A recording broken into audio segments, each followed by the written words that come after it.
I'm standing on my front porch, sipping a mug of black coffee that's frankly a little too hot for a humid Virginia morning, watching a scene that brings a tear to my eye. It's not a tear of sadness, mind you. It's a tear of pure, unadulterated artistic satisfaction. Across the street, a woman is weeping. She's not crying because of a tragedy, or a lost love, or a physical injury. She's crying because a man in a cheap polyester suit just handed her a stack of legal documents thick enough to choke a horse. That woman is Patricia "Patty" Pringle, the president of the Whispering Oaks Homeowners Association, and she is currently realizing that her little suburban fiefdom has just been annexed by the United States Department of Justice. I didn't set out to destroy a neighborhood's economy. I didn't want to be the guy who caused property values to dip temporarily while lawyers picked the carcass of the association clean. All I wanted was for my dog to be able to pee in his own backyard without a tribunal being called. But they started it. Specifically, Patty started it. And if there is one thing the United States Marine Corps taught me during my 20 years of service, it's that you never start a fight, but you absolutely, positively finish it with overwhelming force. Let's rewind the clock about 8 weeks, back to when I still had hope for humanity and a clean credit score. I had just retired.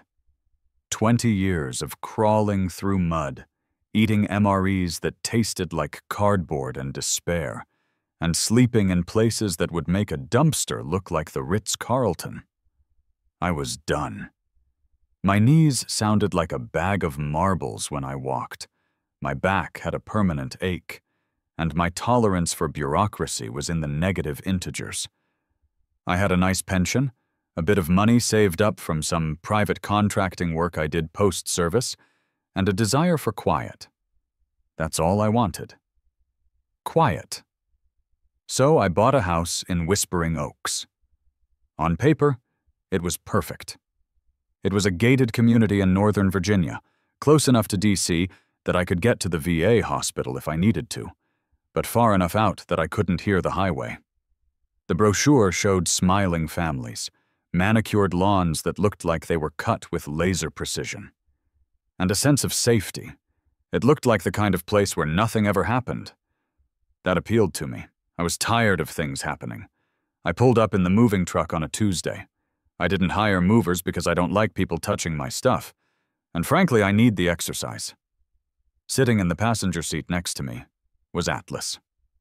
Now, let me tell you about Atlas. Atlas is a Rottweiler, but calling Atlas a dog is like calling a tank a car. He is 110 pounds of muscle, big blocky head, and soulful brown eyes.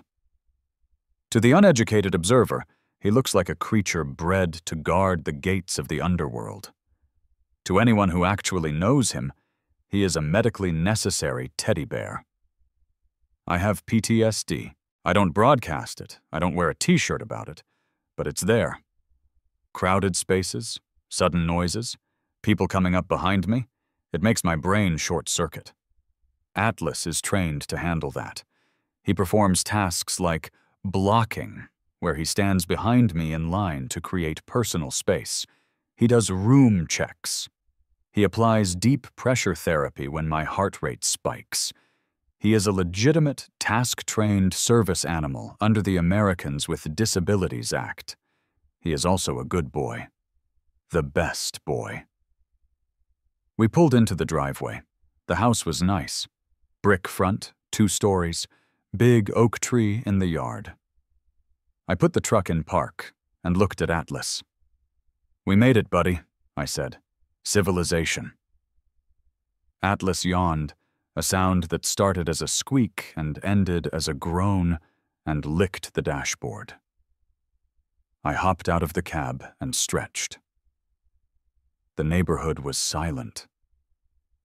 Eerie silent. It was 10 a.m. on a Tuesday, so most people were at work, but there wasn't even a bird chirping. It was like the air itself was under an NDA. I walked around to the back of the truck to open the ramp. I was wrestling with the latch, which was rusted and stubborn, when I heard the distinct sound of electric whining. It sounded like a golf cart. I turned around. Rolling silently down the street was a white golf cart with a flashing amber light on top. It stopped exactly parallel to my driveway. The driver didn't get out immediately. She sat there for a moment, adjusting the rearview mirror, checking her lipstick. She was a woman in her late 50s, wearing a floral blouse that was aggressively bright, white capri pants, and a visor. She had a clipboard. Nothing good ever comes from a person holding a clipboard in a residential neighborhood. She stepped out of the cart. She didn't walk. She marched. She had the posture of a drill sergeant, but the energy of a dissatisfied customer at a deli counter. She walked right up to the edge of my driveway, but didn't cross onto the concrete, as if an invisible force field separated my property from the street. "Good morning," I said, trying to be neighborly. "I'm Mike, just moving in." She didn't smile. She didn't wave. She looked at the moving truck. Then she looked at me. Then she looked at the oil stain on the driveway that was there when I bought the house. "The previous owners didn't scrub that," she said. Her voice was high, nasally, and carried the tone of someone who has never been told no in her entire life. "It's a violation of Section 8, Paragraph 3 of the Community Standards. Oil stains must be remediated within 24 hours. I blinked. "Okay, nice to meet you too. I'll get some kitty litter on it once I unpack." She made a note on her clipboard, a violent, scratching check mark. "I'm Patricia Pringle, president of the HOA. We like to maintain a certain caliber of aesthetic here in Whispering Oaks." "I can see that," I said. "Place looks great." "We work hard to keep it that way," she said, narrowing, her eyes at my truck. "Commercial vehicles are not permitted to be parked overnight. You have until 6 p.m. to remove that monstrosity." "It's a rental," I said, keeping my cool. "I'm unloading it today. It'll be gone by dinner." "See that it is," she said. She turned to leave. At that exact moment, Atlas decided he needed to stretch his legs. I had left the passenger door open. He jumped down. 110 pounds of black and tan dog landed on the pavement with a heavy thud. He shook himself, his collar jingling, and looked at Patty. He didn't bark. He didn't growl. He just looked at her with mild curiosity, probably wondering if she had any cheese in her pocket. Patty froze. Her eyes went wide. She actually gasped, clutching her clipboard to her chest like a shield. "What?" she whispered, pointing a shaking finger. "Is that?" "That's Atlas," I said, walking over and patting his massive head. "He's my dog." "That is not a dog!" Patty screeched. "That is a beast! A wolf!" She took a step back, nearly tripping over her own feet. "We have strict rules. Strict! Bylaw 4.2 clearly states no dogs over 40 pounds, and absolutely no aggressive breeds. No pit bulls, no Dobermans, no Rottweilers." She practically spat the word Rottweiler like it was a curse word. "He's not aggressive," I said, my voice dropping an octave. This was the part I hated. Explaining my medical history to a stranger in floral print. "And the weight limit doesn't apply to him. Atlas is a service animal." Patty let out a laugh. It was a dry, hacking sound. "Oh, please, don't try that with me. Everyone tries that. Oh, it's my emotional support peacock. It's my anxiety iguana. We don't do that here. This isn't California. We follow the rules." "He's not an emotional support animal," I said firmly. "He is a task-trained service dog, required for a disability. He is protected under the ADA and the Fair Housing Act. Federal law overrides your bylaws, Ms. Pringle." Patty's face turned a shade of red that matched the stop sign on the corner. She stepped forward, encroaching on my driveway now. Listen to me, Buster. You might think you can waltz in here with your moving truck and your monster dog and quote laws at me, but you are mistaken. The Whispering Oaks Homeowners Association Handbook is a binding contract. You signed it at closing. I signed an acknowledgement of the covenants, I said. Those covenants cannot violate federal law. We'll see about that, she snapped. She pointed her pen at Atlas. That thing is a liability. It looks dangerous. Look at its jaws. If that animal is not gone by 5:00 p.m. today, I will have animal control here to seize it as a stray and a public nuisance, and I will fine you $500 per day for every day he remains on the premises. I felt the old familiar heat rising in my chest. It wasn't anger exactly. It was focus. It was the feeling you get right before you breach a door. The world slowed down. I looked at Patty. I looked at her stupid visor. I looked at her golf cart. Patty, I said, very quietly, do not call animal control. Do not fine me. I will send the management company my documentation this afternoon. It's a letter from my doctor and his vaccination records. That is all you are legally entitled to. Leave my dog alone. 5:00 p.m., she yelled, marching back to her cart. Or I call the police. She gunned the electric engine and sped off at a blistering top speed of 12 miles per hour. I stood there for a minute, watching her go. Atlas nudged my hand with his wet nose. I looked down at him. Well, buddy, I sighed, I think we found the enemy. I spent the rest of the day unloading boxes with a kind of mechanical fury. I put the couch in the living room. I set up my bed. I built the dog crate.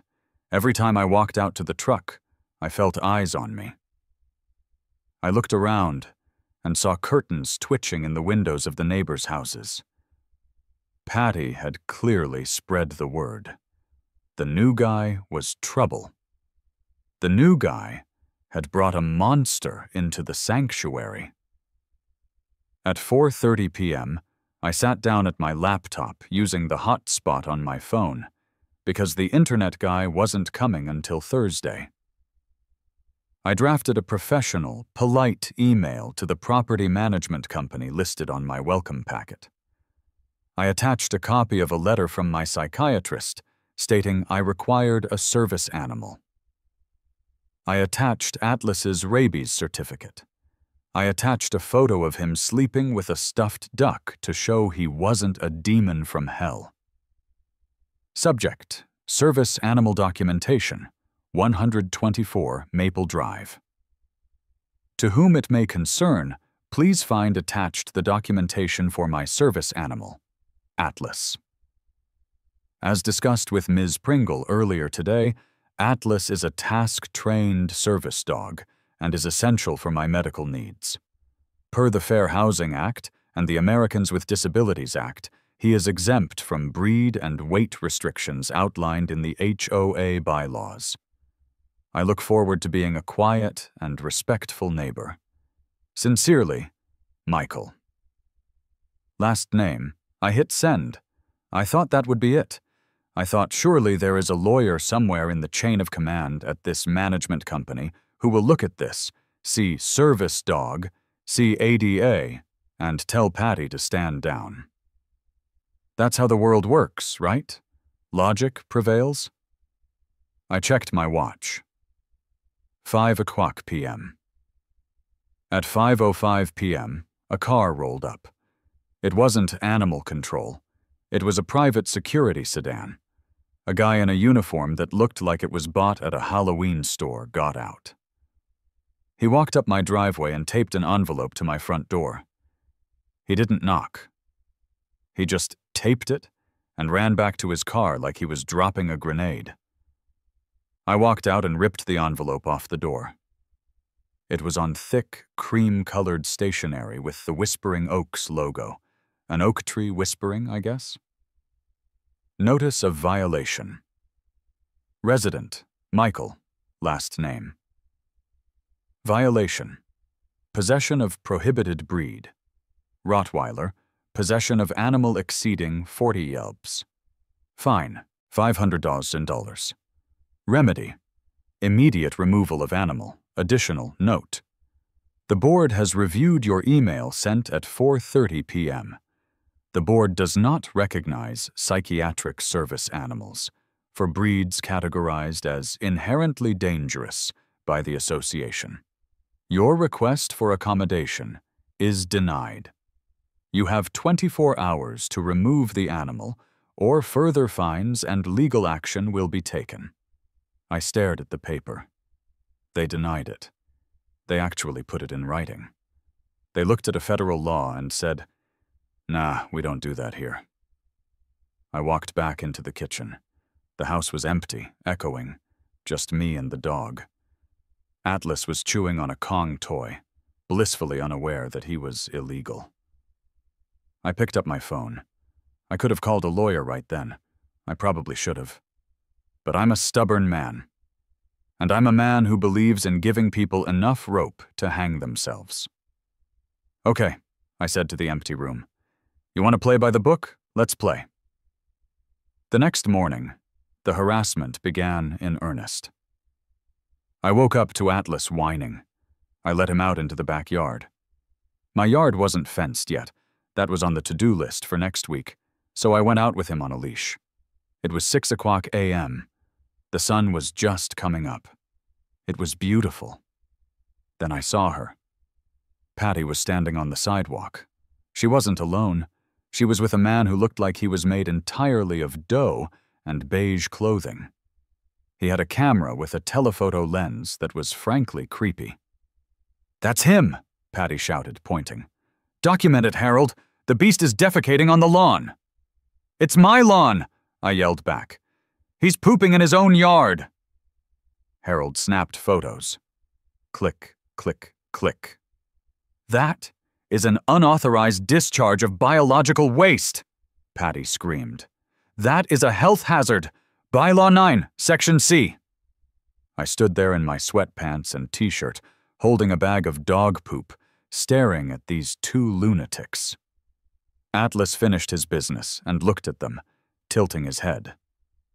"You're trespassing if you step on the grass," I warned. "I am on the public sidewalk," Patty crowed. "I am monitoring compliance. You have not removed the animal." "And I'm not going to," I said.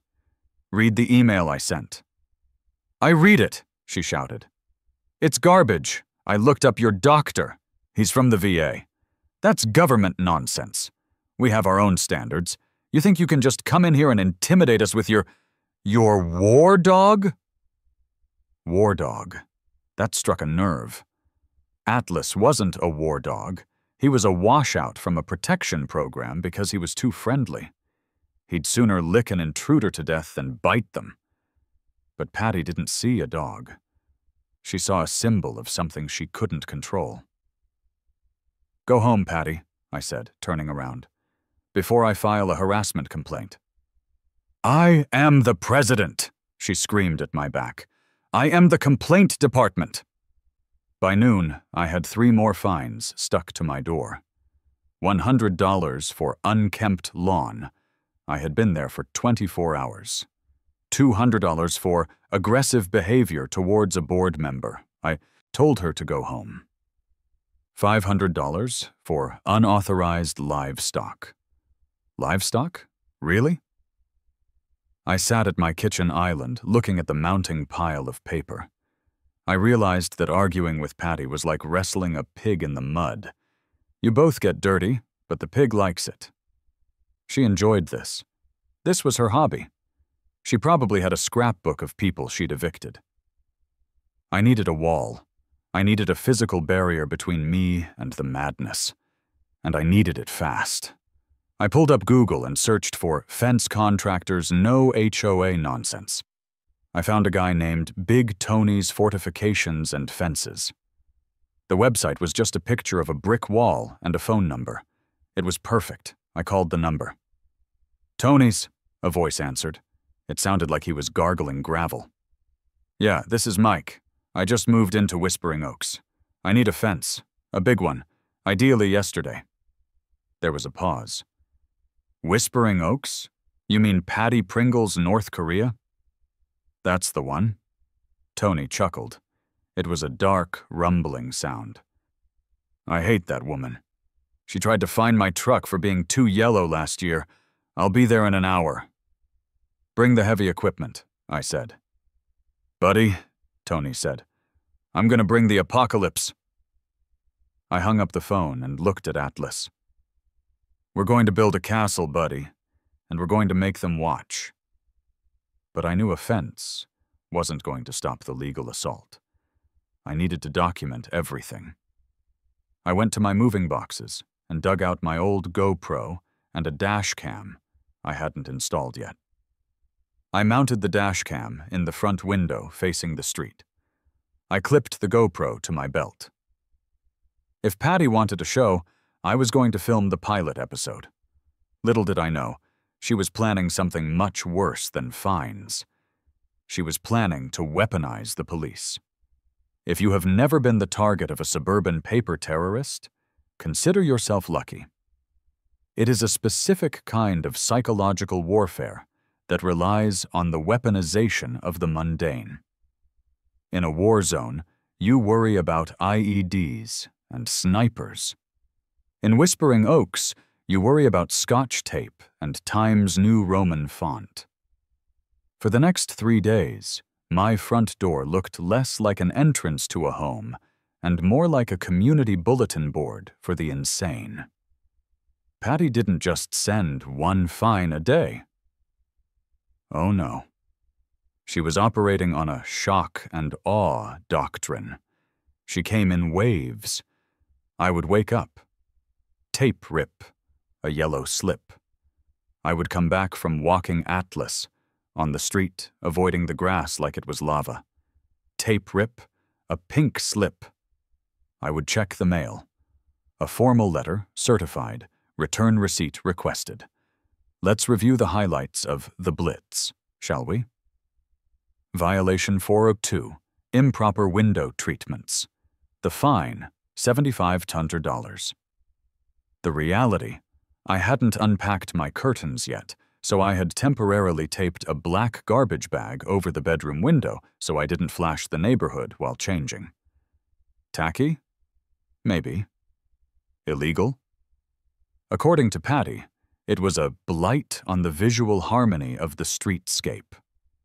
Violation. 409, excessive noise. The fine, $150. The reality, I dropped a toolbox in my garage at 2:00 p.m. on a Wednesday. Apparently, the echo was disturbing the peace. Violation number 415. Unauthorized commercial activity. The fine, $300.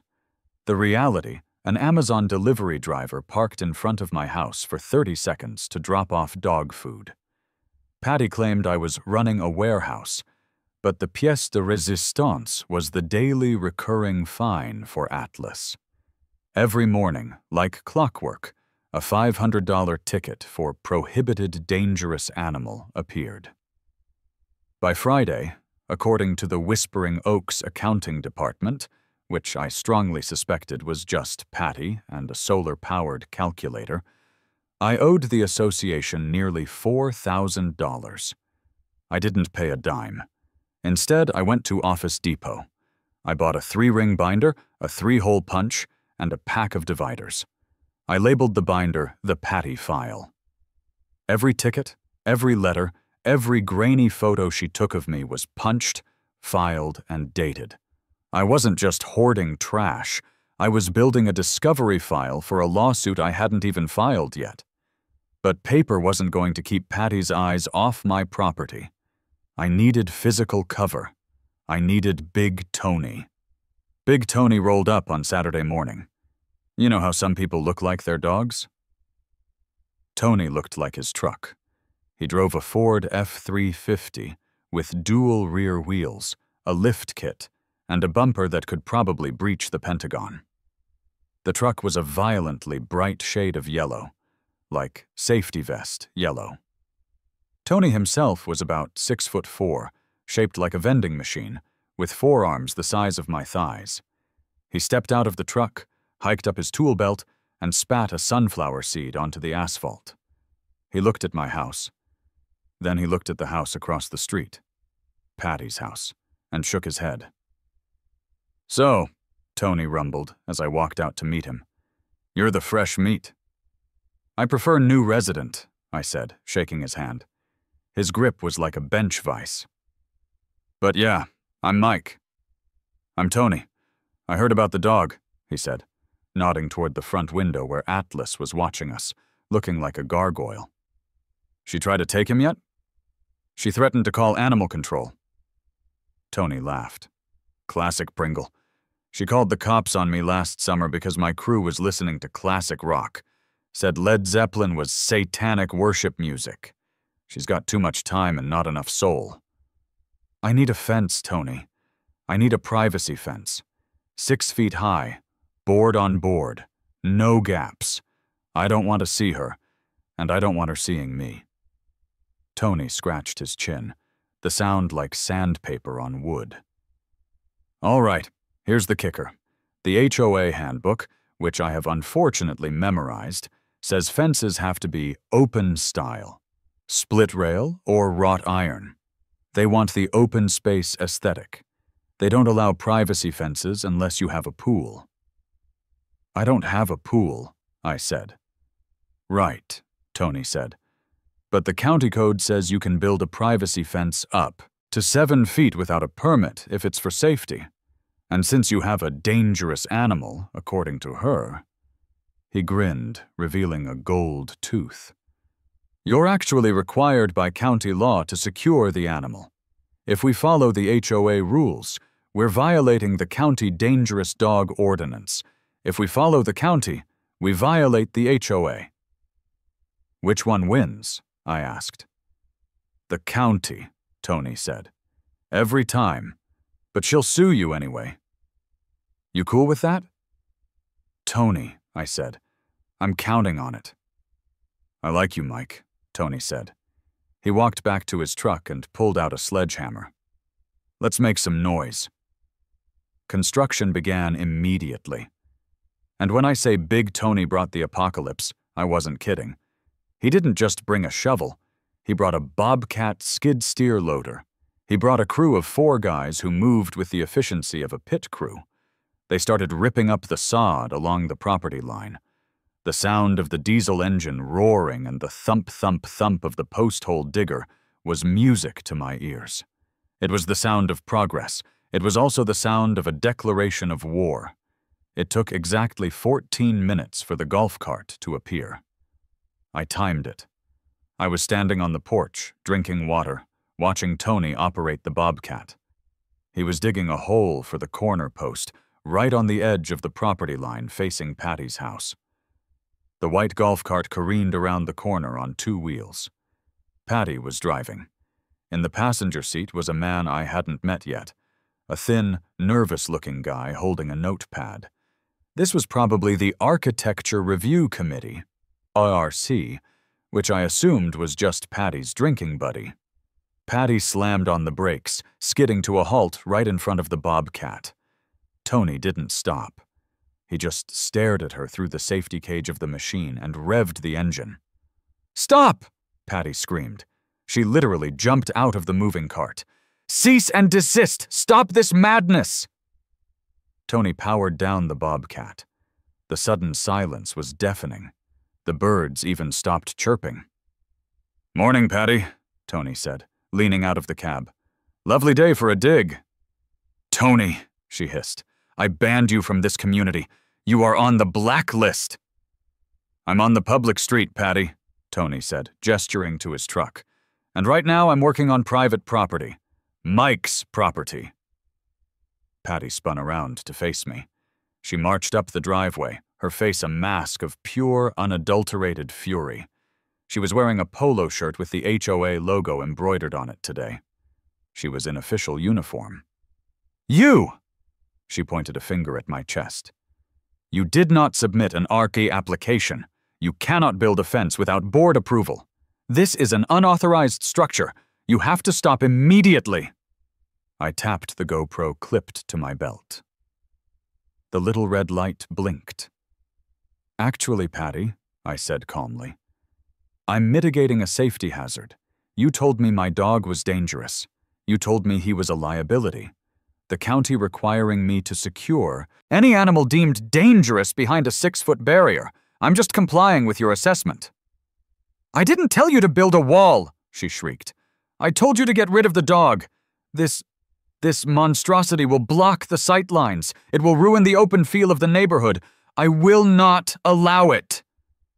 The posts are going in, Patty, I said. Tony, keep digging. Tony fired the engine back up.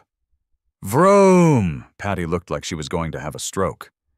She turned to the nervous guy with the notepad. Write this down, Jerry. Willful noncompliance. Destruction of community aesthetic.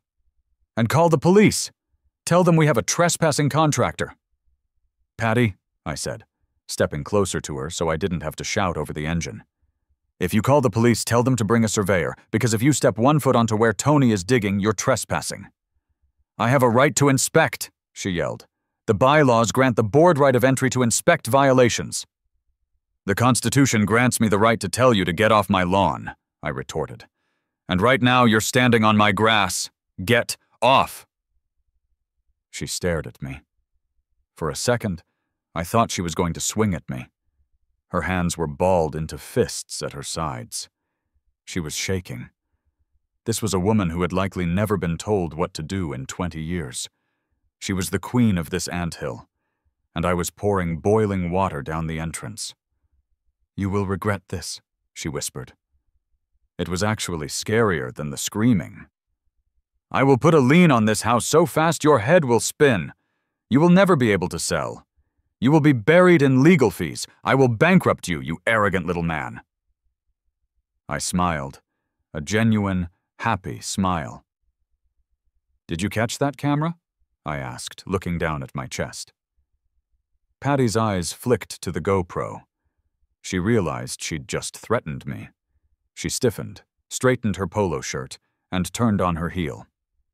Come on, Jerry, she snapped. We have paperwork to file. They retreated to the golf cart and drove off. She's a charmer, ain't she? Tony yelled over the engine. She's a national treasure, I said. Bury those posts deep, Tony. I want this fence to survive a nuclear blast. Boss, Tony said, I'm using enough concrete to anchor a battleship. This fence ain't going nowhere. By the end of the day, the posts were set. It looked like Stonehenge in my backyard, a perimeter of pressure-treated 4x4s standing silent vigil. The fence wasn't finished. The pickets needed to go up the next day, but the boundary was drawn. That night, I sat on my back porch with Atlas. The yard was a mess of dirt and construction debris, but for the first time, it felt like mine. We're digging in, buddy, I told him. Atlas leaned against my leg, his heavy weight grounding me. I checked my email. There was already a notification from the HOA portal. Emergency board meeting agenda. Sanctions against 124 Maple Drive. They weren't wasting time. Neither was I. I spent the evening uploading the day's footage to the cloud. I backed it up on 2 hard drives. I labeled the folder Patty's Meltdown. I was feeling good. I was feeling like I had won the skirmish, but I made a rookie mistake. I underestimated the enemy. I assumed Patty would stick to fines and threats. I assumed she had a line she wouldn't cross. I was wrong. The next day was Sunday. Tony's crew wasn't working. It was quiet. I decided to take Atlas for a walk around the block. I put on his service vest, the red one that says Service Dog, Do Not Pet in big white letters. I clipped on his heavy-duty leather leash.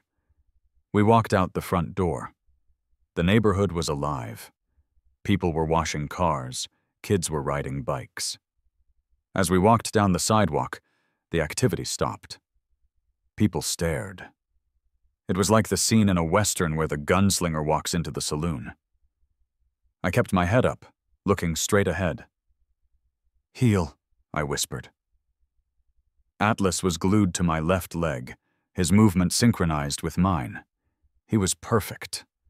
We rounded the corner near the community park. That's when I saw her. Patty was watering a flower bed near the terrifying "Welcome to Whispering Oaks" sign. She saw us coming. She didn't retreat. She didn't glare. She put down the hose. She wiped her hands on her pants. And she stepped directly onto the narrow sidewalk, blocking our path. She stood there, arms crossed, waiting. I had two choices. I could walk onto the street to go around her, or I could stop. I stopped about 10 feet away. "Excuse me," I said. "Please move." "This is a private sidewalk," she said, "for residents in good standing. You are not in good standing. I own a house here. I'm a resident. Move." "Make me," she said. It was such a childish taunt that it took me a moment to process it. She was baiting me. She wanted me to get angry. She wanted me to yell. Or better yet, she wanted the dog to react. I tightened my grip on the leash. "Atlas, sit." Atlas sat. He looked at Patty. He let out a huff. "See?" she said, her voice rising so the neighbors could hear. "It's aggressive. It's staring me down. I feel threatened." "He's sitting, Patty. He's doing literally nothing." "He's a killer," she shouted. "I can see it in his eyes." And then she did the unthinkable. She lunged. She threw herself forward, not at me, but at the space between us. She flailed her arms, let out a scream that sounded like a banshee caught in a wood chipper, and threw herself onto the manicured grass next to the sidewalk. "Help!" she screamed. "Help me! It attacked me! The dog attacked me!" I stood there, frozen in sheer disbelief. Atlas hadn't moved. He hadn't even flinched. He was just watching this woman roll around on the grass, clutching her ankle. "Help! He bit me! Call 911!" Doors opened. People came running. A mom with a stroller froze. A guy washing his car dropped his sponge and ran over. "Oh my God, Patty!" The guy yelled. "Are you okay?" "He set the dog on me," Patty sobbed, squeezing out fake tears. "He told it to kill me." The neighbor looked at me with horror. "Dude, what is wrong with you?" "I didn't do anything," I said, holding my hands up. "The dog didn't touch her. She just fell." "Liar," Patty shrieked. "Look at my ankle. It's broken. I can feel it." "Call the police," someone yelled. "I'm calling them," another neighbor shouted, phone already to their ear. I looked down at Atlas. He looked up at me, confused by the noise. I looked at my chest. The GoPro. I had forgotten to turn it on. My heart stopped. I pressed the button frantically. Beep, beep, beep. It was recording now, but it hadn't recorded the fall. It hadn't recorded the lunge. I had the dashcam in the house. I had the cameras on the porch. But here? Around the corner? I was blind. I looked at Patty, who was putting on an Oscar-worthy performance of a woman in agony. She looked up at me through her fake tears, and for a split second the mask slipped.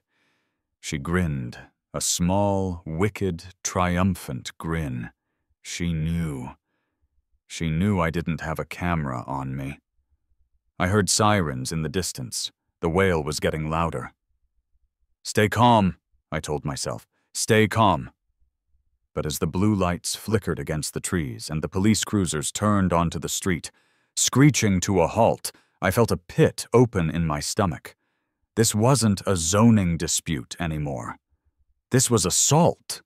This was a criminal charge. And if they determined Atlas was dangerous, they would take him. 2 officers stepped out of the first car, hands on their holsters. "Back away from the dog!" one of them shouted. I raised my hands. "He's a service dog! He's safe!" "Hands up! Step away from the animal!" I looked at Atlas. Stay, I whispered. My voice cracked. Stay. I stepped back.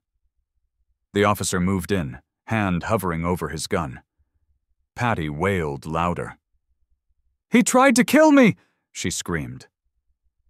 I stood there, surrounded by hostile neighbors, facing down 2 cops, with the HOA president framing me for assault. And all I could think was, I am going to destroy this woman. If it's the last thing I do on this earth, I am going to destroy her. But first, I had to survive the next 10 minutes. The officer looked at me. He looked at Atlas. He looked at Patty. "Okay," the officer said, his voice hard. "Everyone shut up. You—" He pointed at me. "ID, now!" I reached for my wallet slowly. This was it. The moment where it all went south.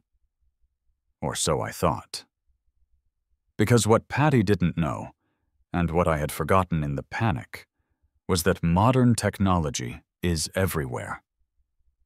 As I handed the officer my license, a teenage kid, maybe 16, wearing a hoodie, walked up from the park bench where he'd been sitting. He was holding an iPhone. Officer?" the kid said. His voice cracked. The cop turned. "Not now, son."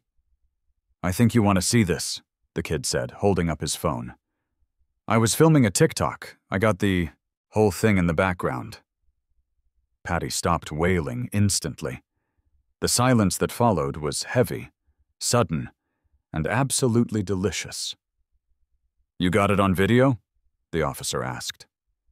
"Yeah," the kid said, smirking at Patty. "That lady is crazy. She just dived. The dog was literally sitting down."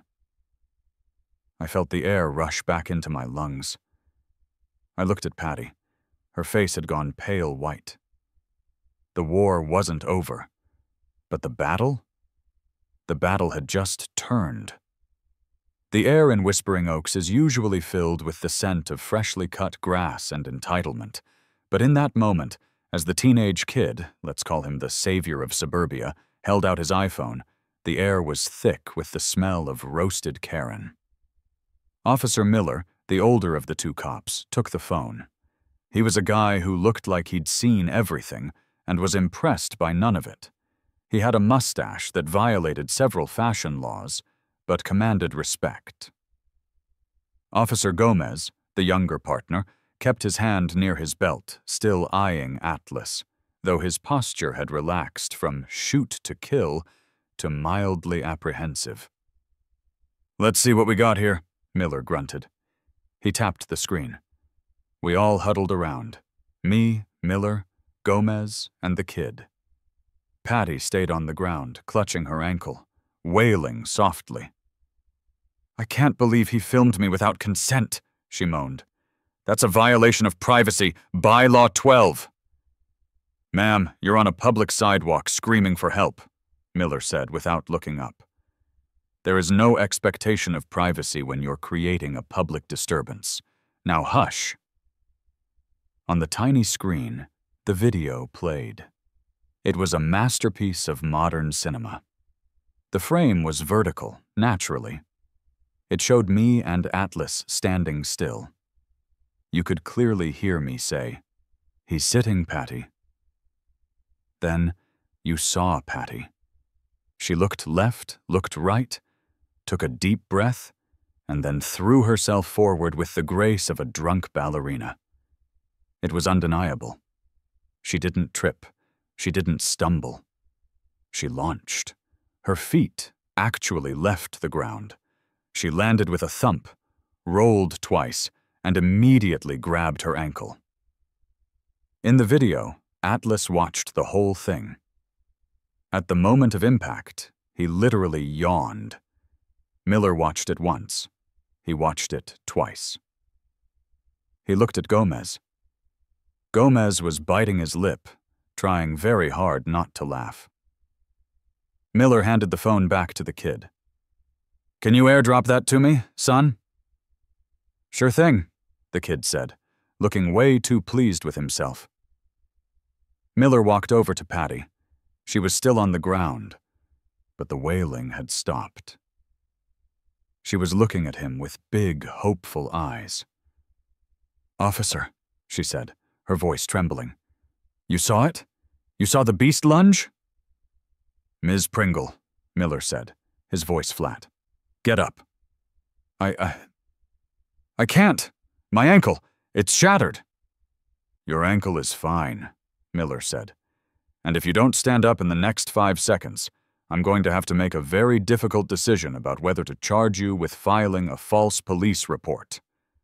The color drained from Patty's face so fast, I thought she was going to faint for real. "Excuse me." "I saw the video," Miller said, looming over her.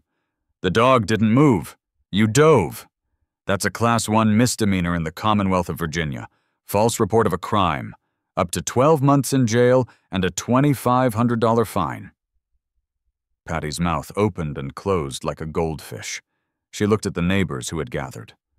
The mom with the stroller. The guy with the car sponge. They were all staring at her. The sympathy had evaporated, replaced by that unique mix of embarrassment and fascination you get when watching a public meltdown. I must have tripped," she stammered, scrambling to her feet. Miraculously, her shattered ankle seemed to heal instantly. "I was startled. The dog startled me. It was a psychological attack." "Uh-huh," Miller said. He hitched up his belt. "Here's what's going to happen. You're going to go home. You're going to leave this gentleman and his dog alone. If we get called out here again, and I find out you're harassing him, you're taking a ride in the back of my car. Do we understand each other?" Patty straightened her polo shirt. She tried to summon some of her old authority, but it was like trying to inflate a popped tire. "This isn't over. The HOA has its own tribunal. We don't need police to enforce community standards. If your community standards involve faking assaults, you might want to rethink them," Gomez added, finally speaking up. Patty glared at me. If looks could kill, I'd be a pile of ash. "You think you're smart," she hissed. "But you just made an enemy of the entire board." "Walk away, Patty," Miller warned. She turned and limped away. Fake limping, I noted. Back toward her house. The crowd parted for her like she was radioactive. The guy with the car sponge walked up to me. "Hey man, sorry I yelled at you. I really thought she was hurt." "It's okay," I said, my heart rate finally starting to drop. "She's good at what she does." "She's a menace," the guy whispered. "She fined me for having the wrong color mulch last week. Just watch your back." I nodded and turned to the kid. "What's your name?" "Tyler," he said, spinning his phone in his hand. "Tyler, you just saved my life. Seriously. If you hadn't been here—" I trailed off. I didn't want to think about what would have happened. "No worries," Tyler shrugged. "She yelled at me for skateboarding on my own driveway yesterday. Said the wheels were damaging the asphalt aesthetic. She sucks." "Can you send that video to me too?" I asked. "Already did," he grinned. "And I posted it to the neighborhood Facebook group. It's got like 50 comments already." I laughed. It was a nervous, jagged sound. "You're a legend, Tyler." The cops gave me a nod. "Nice dog," Miller said, looking at Atlas. "My brother has a Rottie. Big babies." "The biggest," I agreed. They got back in their cruiser and drove off. I stood there on the sidewalk, the adrenaline crash hitting me like a physical weight. My hands started to shake. I looked down at Atlas. He nudged my knee. "Let's go home, buddy," I whispered. We walked back to the house.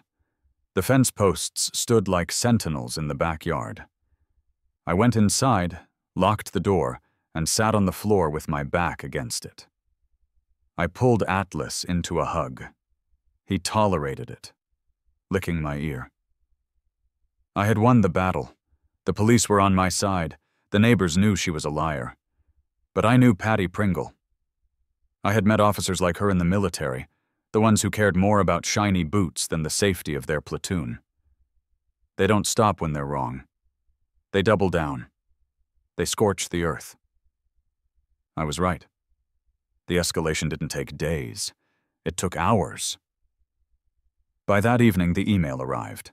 It was sent to the entire community mailing list, but the subject line made it clear who it was really for. Urgent. Emergency board meeting. Date: tomorrow, 7:00 p.m. Location: the clubhouse.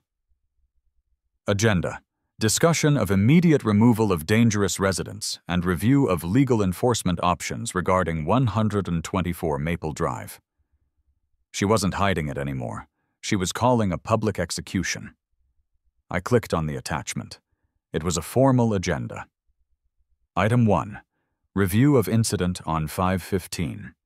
Discussion of aggressive behavior by resident Michael. Last name. Item 2. Vote to levy maximum fines, $100 per day, retroactive to move in. Item 3. Vote to initiate foreclosure proceedings for unpaid fines and violation of restrictive covenants. Item 4. Discussion of ban on aggressive breeds, with 0 exceptions. Foreclosure. She was going to try to take my house. I sat there, staring at the screen. My blood ran cold. Can an HOA actually foreclose on your house because they don't like your dog?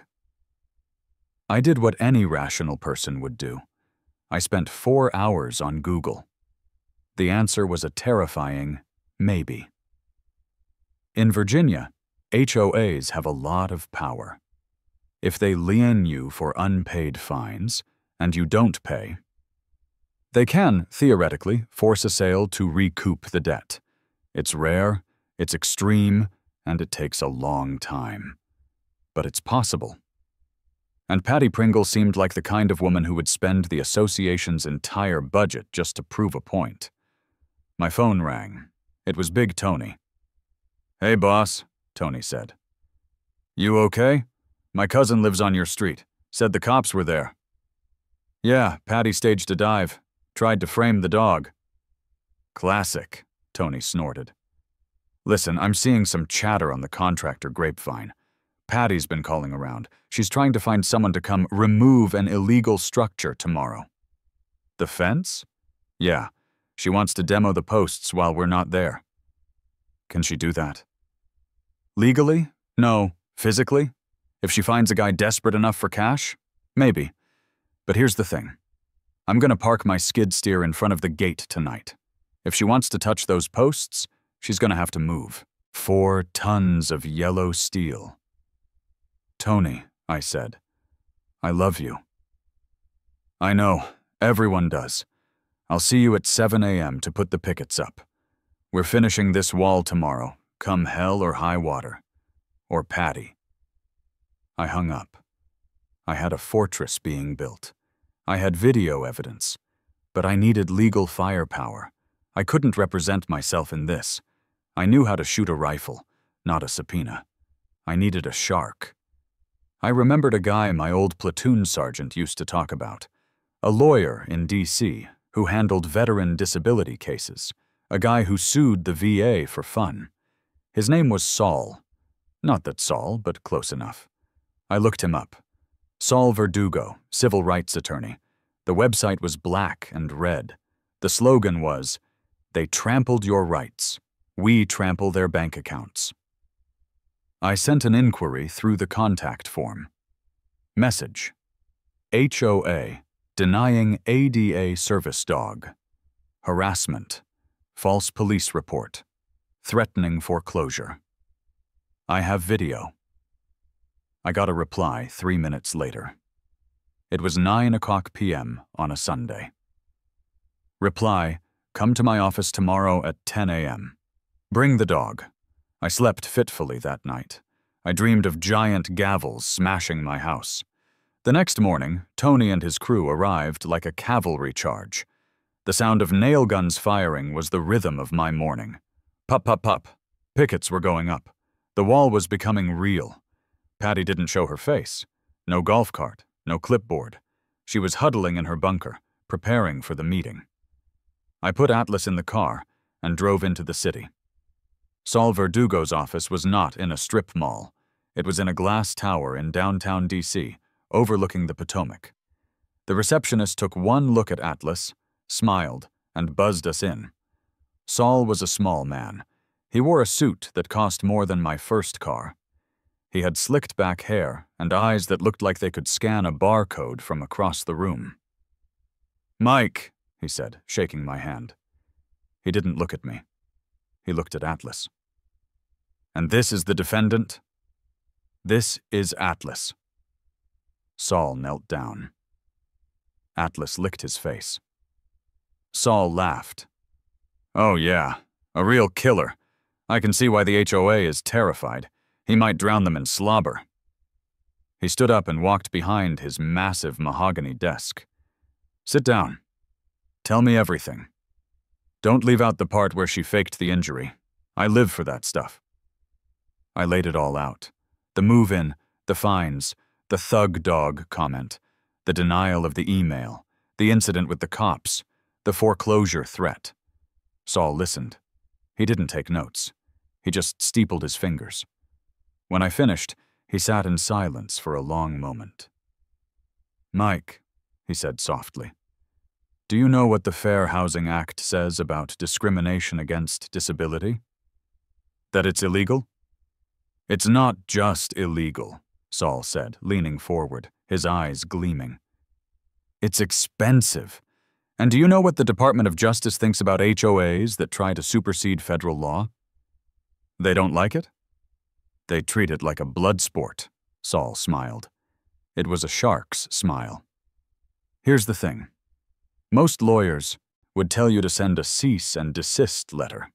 They'd say, 'Let's settle this amicably.' I am not most lawyers." He pulled a file out of his drawer. "They put it in writing," Saul said, tapping the printout of the email I had forwarded him. "They explicitly stated they do not recognize the ADA. That is a confession. That is a smoking gun. That is beautiful." "So what do we do?" I asked. "Do we sue them?" "Not yet," Saul said. "We let them hang themselves. Tonight is the meeting?" "Yeah. 7:00 p.m. "Go," Saul said. "Do not speak. Do not argue. Let them say everything they want to say. Let them vote. Let them put it in the minutes. If they vote to foreclose, even better. If they vote to evict the dog, perfect." "Why?" "Because," Saul said, "damages are calculated based on harm.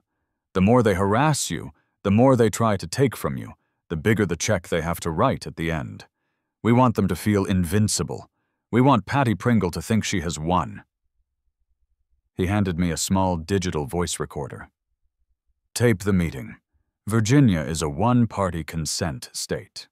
As long as you are part of the conversation, or the meeting is public, you can record. Get it all." "And then?"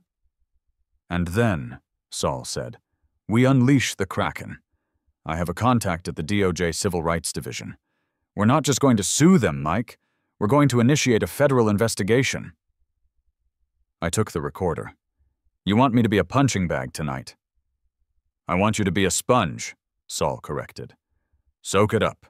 Every insult. Every threat. Let it fuel you." I drove back to Whispering Oaks, feeling a strange sense of calm. The fence was finished when I got home. It was a beautiful 7-foot wall of cedar. I couldn't see Patty's house. It was glorious. I fed Atlas. I put on a clean shirt. I walked to the clubhouse. The parking lot was full. It seemed the entire neighborhood had turned out for the show. I walked into the meeting room. It was set up like a courtroom. A long table at the front for the board. Rows of folding chairs for the peasants. Patty sat in the center. She was wearing a neck brace. I almost laughed out loud. A neck brace. For an ankle injury, that didn't happen. She was committing to the bit. I took a seat in the back row. The room went silent. Heads turned. Whispers started. "That's him," someone hissed. "The guy with the wolf." "I heard he pushed her," another whispered. "No, I saw the video on Facebook," a third person murmured. "She faked it." Patty banged a gavel. Yes, she had a gavel. "Order!" she screeched. "This emergency meeting of the Whispering Oaks HOA is now in session." She glared at me over the top of her neck brace. "We are here to address the crisis at 124 Maple Drive.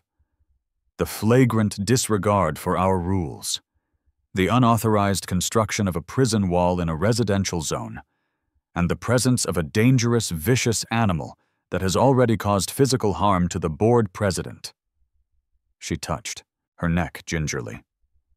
"The board has drafted a resolution," she continued. "Resolution 2025A, the immediate remediation of nuisance. It calls for the daily fining of the homeowner in the amount of $1,000 until the animal is removed. It calls for the immediate removal of the illegal fence, and it authorizes the board to place a lien on the property to cover the medical expenses of the president." She looked at the other 4 board members. They looked nervous. One of them, a guy named Jerry, looked like he wanted to be literally anywhere else. "Patty," Jerry said quietly, "are we sure about the medical expenses? I mean, the video was doctored," Patty snapped. "I have a doctor's note. I have whiplash." "Is there any discussion?" Patty asked, looking at the audience. I sat there. I felt the recorder buzzing in my pocket. Let them hang themselves. "I have a comment." A woman in the front row stood up. It was the woman from the golf cart, Patty's friend. "I don't feel safe. That dog is huge. What if it eats a child? We have to protect our property values." "Exactly," Patty said. "We are protecting the community. All in favor of Resolution 2025A?" 3 hands went up immediately. Patty and 2 cronies. Jerry hesitated. He looked at me. He looked at Patty. "Jerry!" Patty barked. Jerry slowly raised his hand. "The motion passes unanimously," Patty declared, slamming the gavel. She looked directly at me. A smile crept across her face, creepy and triumphant. "Mr. Last Name," she said, "you have received your notice. You have 24 hours to remove the animal. If you do not, we will begin legal proceedings to foreclose on your home to pay your debts to this association. Do you have anything to say?" I stood up. The room held its breath. I looked at Patty. I looked at the board. I looked at the terrified neighbors. "No, Patty," I said calmly. "I think you've said enough." I turned and walked out. "That's right. Run away," she shouted after me. "You can't win! The HOA always wins!" I walked out into the cool night air. I pulled the recorder out of my pocket and pressed stop. The HOA always wins. "Not this time," I muttered. I called Saul. "They did it," I said. "They voted to fine, to remove the fence, and to foreclose, and she's claiming medical expenses for whiplash." "Whiplash," Saul chuckled. "From a fall where she landed on her ankle. Brilliant. Mike, go get a good night's sleep. Tomorrow morning we file." "File the lawsuit?" "No," Saul said. "Tomorrow morning I call the DOJ. We're going nuclear." The sun rose on Monday morning over Whispering Oaks, illuminating the dew on the grass and the fresh, bright yellow notice taped to my front door. It was a notice of hearing for foreclosure proceedings. Patty Pringle didn't sleep. She didn't rest. She was fueled by the dark energy of bureaucratic malice. The notice stated that a compliance hearing was scheduled for Thursday evening. This was the formal step required by Virginia law before they could legally put a lien on my house and start the foreclosure process. It was a kangaroo court, a formality where they would nod, pretend to listen, and then drop the guillotine. I took a picture of the notice and texted it to Saul. Me. They're moving fast. Hearing is Thursday. Saul. Good. Don't reply. Just show up. Come to my office first. I spent the next 3 days in a state of zen-like calm. It's a trick I learned in the service. When you know the airstrike is coming, you don't panic. You just make sure your coordinates are correct. Big Tony finished the fence on Tuesday. It was a masterpiece. 7 feet of solid red cedar, capped with a lattice that was technically decorative, but really just added another 6 inches of height. The gate was reinforced with steel. When Tony latched it shut, the thunk sounded like a bank vault closing. She's been driving by every hour, Tony told me as he packed up his truck. Slowing down, taking pictures. She's staring at the wood like she's trying to set it on fire with her mind. Let her stare, I said, handing Tony a check. She can't see inside anymore. You be careful, Mike, Tony said, looking serious for the first time. I've seen these HOA people ruin lives. They've got nothing better to do. You have a job? A life? They don't. This is their life. They will outweight you. They won't outweight this, I said. Thursday arrived. I put on a suit. Not my military dress blues. I didn't want to give them the satisfaction of seeing my medals, but a sharp, charcoal gray suit. I groomed my beard. I put on my tie. I looked like a defendant, which is exactly what they wanted. I drove into D.C. to meet Saul. Saul was in his office, surrounded by stacks of paper. He had the Patty file open on his desk. You look like you're going to a funeral, Saul said, spinning a pen in his fingers. Ideally hers, I muttered. Metaphorically, Mike. Metaphorically. Saul grinned. Okay, here's the game plan. Tonight is the trap. The trap? The law requires that before you can file a discrimination suit with the DOJ, you have to show a pattern of refusal to accommodate. We have the email, we have the fines, but we need one final, undeniable moment where they look the law in the face and spit on it. He handed me a single sheet of paper. This is a formal request for reasonable accommodation under the Fair Housing Act. It cites the specific statutes. It offers a compromise. You will pay the fines for the window treatment and the noise, but they must waive the fines regarding the dog and the fence, as both are medical necessities. The fence is a medical necessity? For the dog's safety. Absolutely, Saul winked. If they sign this, the war is over. You pay a few $100, you keep the dog, life goes on. They won't sign it. I know. Saul's smile widened, revealing teeth that looked very sharp. That's the point. When they refuse this specific document, which is drafted to be incredibly reasonable, they are proving bad faith. They are proving that this isn't about rules. It's about targeting you. And that distinction is the difference between a slap on the wrist and a federal civil rights violation. So I go in there, I offer peace, and when they shoot me, you nuke them. Exactly. I'll be in the car. I can't go in with you.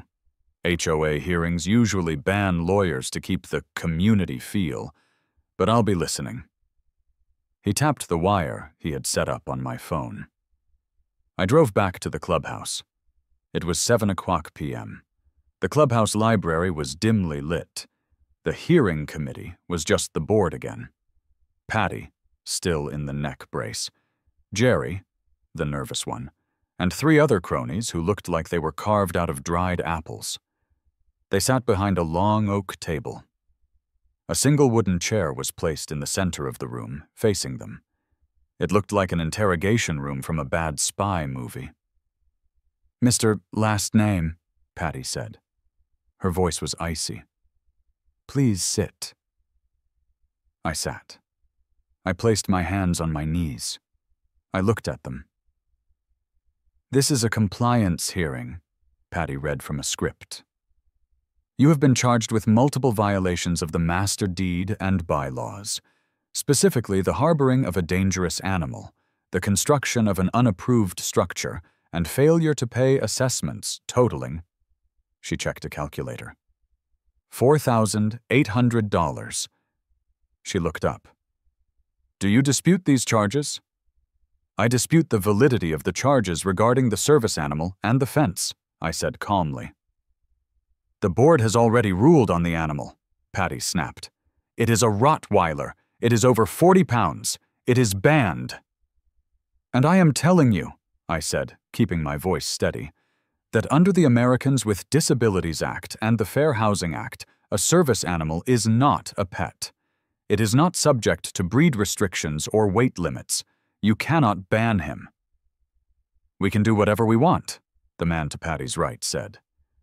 His name was Bob. He wore a sweater vest and looked like he hated fun. "This is a private corporation. We have a contract." "Federal law supersedes private contracts, Bob," I said. "Don't lecture us." Patty slammed her hand on the table. "You are arrogant. You think because you were in the military or whatever that you can just do what you want. Well, not here. Here, I am the commander-in-chief." I reached into my jacket pocket. The board members flinched, as if I were pulling a weapon. I pulled out the single sheet of paper Saul had given me.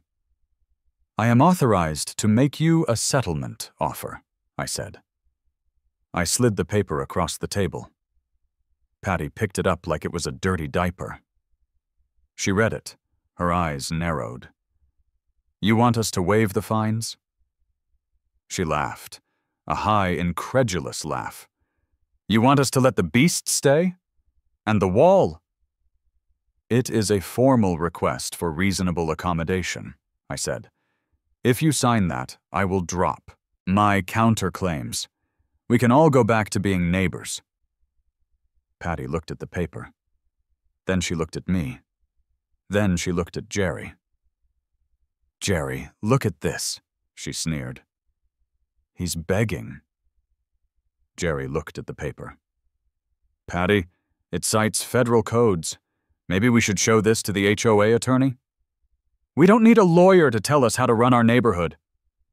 Patty ripped the paper out of Jerry's hands. She stood up. She held the paper in both hands.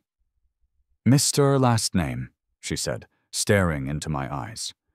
"The Whispering Oaks Homeowners Association does not negotiate with terrorists."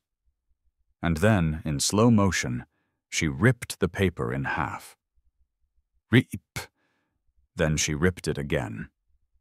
"Your request is denied," she said, throwing the confetti pieces at me.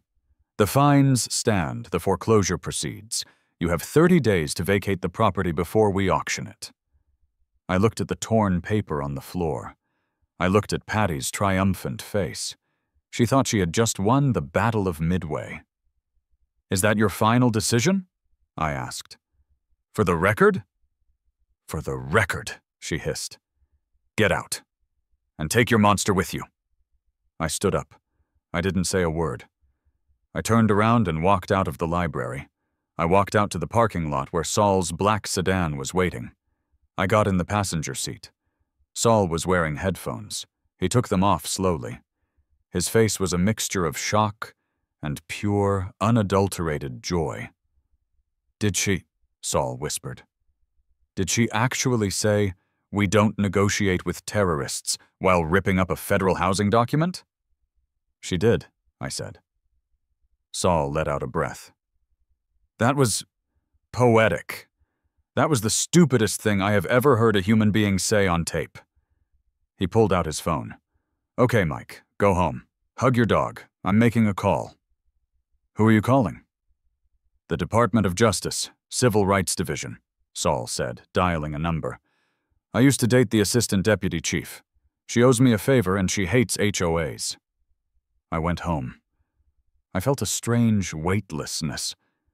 The hammer had dropped. Now we just had to wait for the explosion. But Patty wasn't done. Of course she wasn't done. The next morning, Friday, I woke up to the sound of a chainsaw. I jumped out of bed, threw on shorts, and ran to the back window. There were 3 men in the alleyway behind my house, the easement that ran between my property and the next street. They were wearing reflective vests, but they weren't utility workers. They looked like day laborers. One of them had a chainsaw. He was cutting into my fence. "Hey!" I roared, throwing the back door open. Atlas barked, a deep, booming sound that shook the windows. I sprinted across the yard. The guy with the chainsaw stopped, looking startled. The saw was idling. He had already cut a jagged gash into the beautiful cedar wood. Patty was standing safely behind them, on the public easement. "Keep cutting," she screamed at the men. "It's an illegal structure on an easement. Cut it down." "Get sawed." "Away from my fence!" I yelled, reaching the wall. I grabbed the top of the fence and pulled myself up so I could look over. "This is HOA property," Patty yelled. "The easement belongs to us. You encroached 2 inches. Tear it down." "I have a survey," I shouted back. "The fence is 6 inches inside my line. If you touch this fence again, I will call the police and have you arrested for destruction of property." The guy with the chainsaw looked at Patty, then at me, then at the 110-pound Rottweiler who was now standing next to the fence, vibrating with a low growl. "Lady," the chainsaw guy said, "you didn't say there was a dog, and you didn't say the guy was home." "I am paying you to cut," Patty shrieked. "Cut it." "Nah," the guy said. He killed the engine.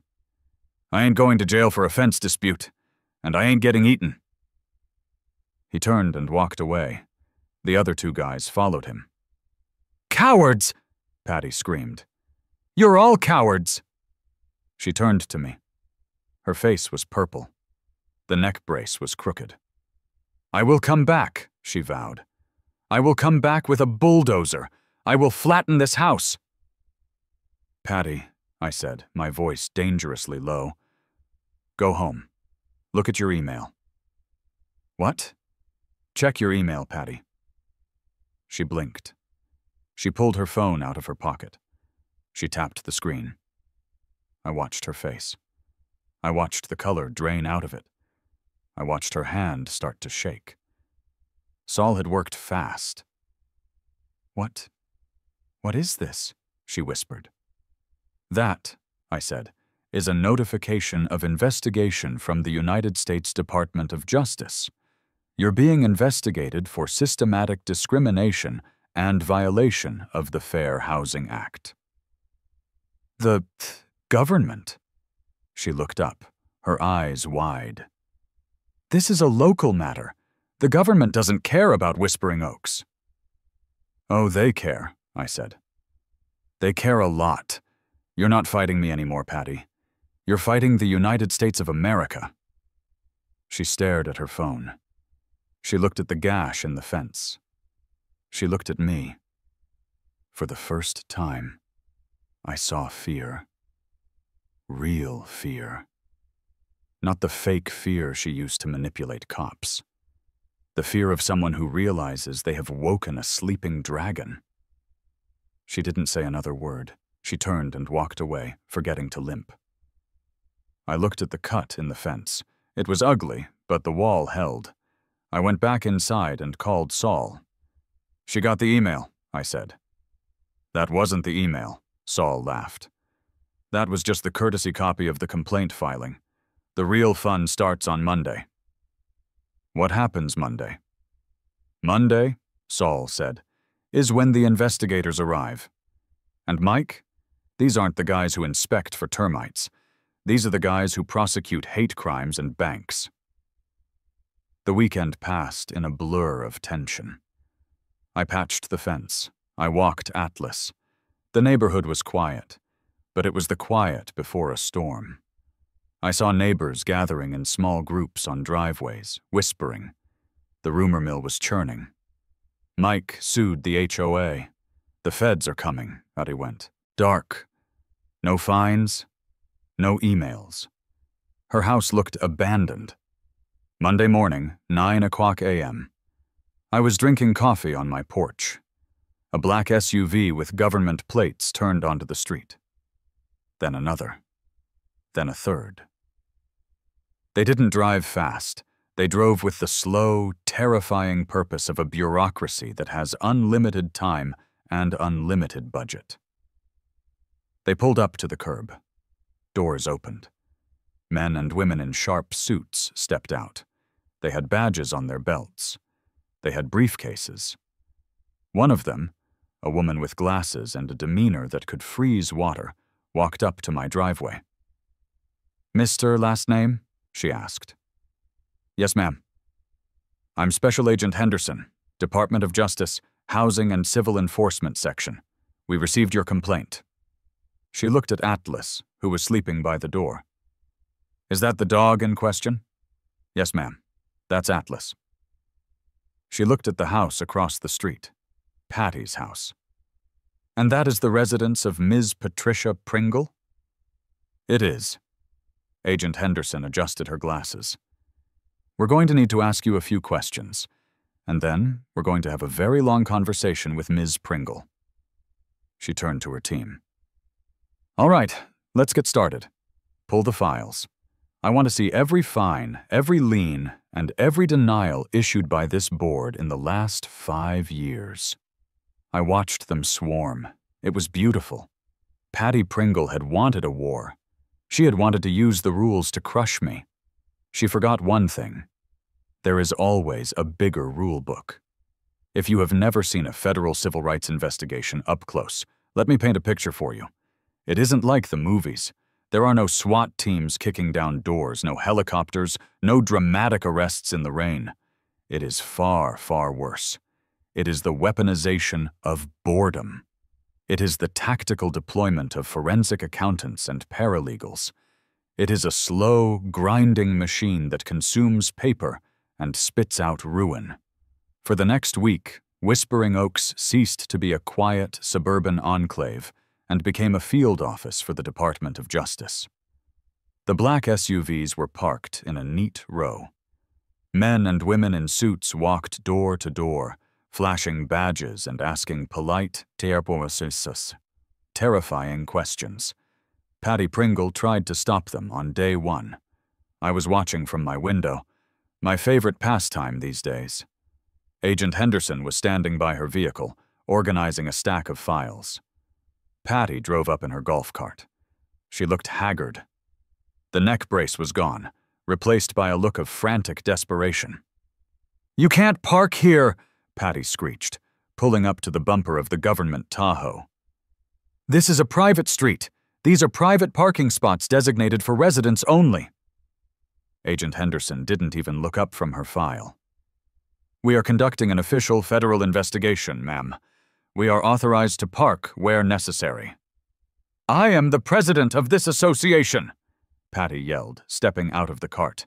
"I did not authorize this. You are trespassing. I will have these vehicles towed." Agent Henderson finally looked up. She took off her glasses. She looked at Patty with the kind of pity you usually reserve for a bug you're about to squash.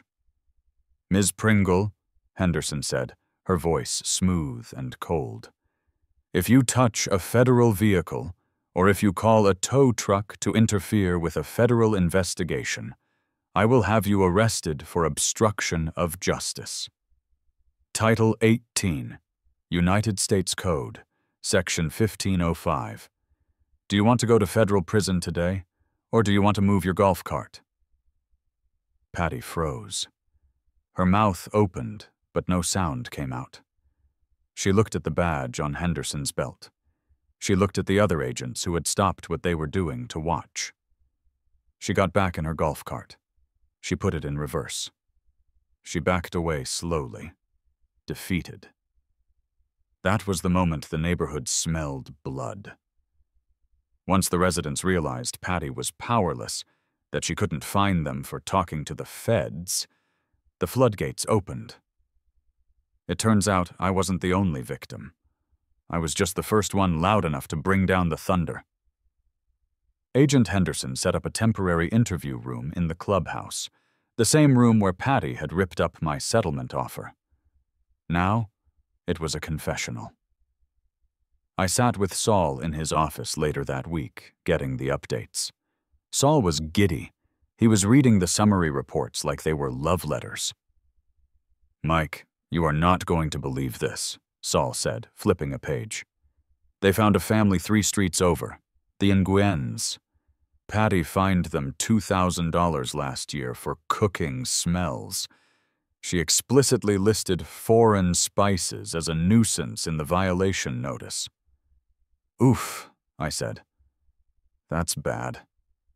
"It gets better," Saul said. "There's a family with an autistic son. They wanted to put up a sensory swing in their backyard, behind a fence.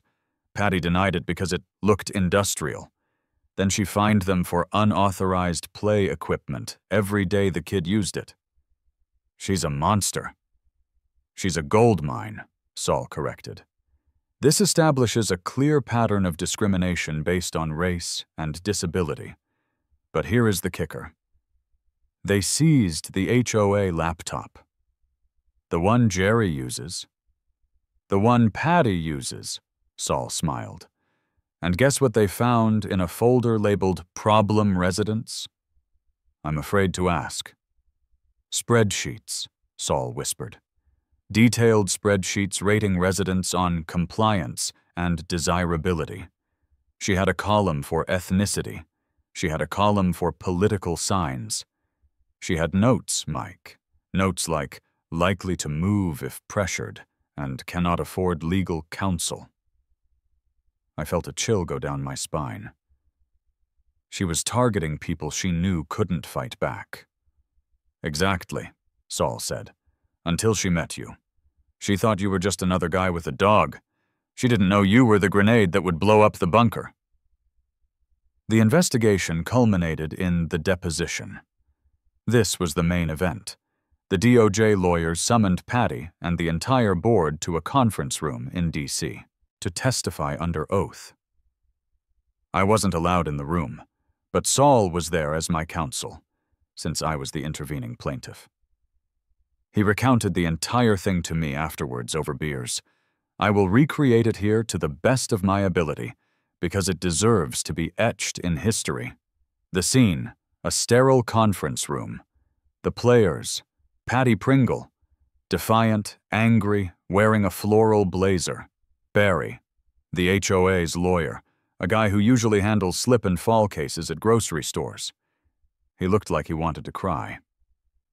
The prosecutor, a DOJ shark named Mr. Sterling, young, sharp, and utterly merciless. The transcript, as recounted by Saul. Sterling. "Ms. Pringle, you stated in your email to Mr. last name that the board does not recognize the Americans with Disabilities Act. Is that correct?" Patty. "That was taken out of context." Sterling. "It was a one-sentence email. The sentence was, 'The board does not recognize psychiatric service animals or the ADA in this community.' What is the context, Ms. Pringle?" Patty. "The context is that we are a private community. We have standards. If we let one person break the rules, everyone will do it. People will be bringing ponies into their living rooms. We have to hold the line." Sterling. "So you believe your homeowners association bylaws supersede federal civil rights law?" Patty. "In Whispering Oaks?" "Yes. We signed a contract. He signed the book. That book is the law." Barry, HOA lawyer, whispering. Patty, stop talking. Please stop talking.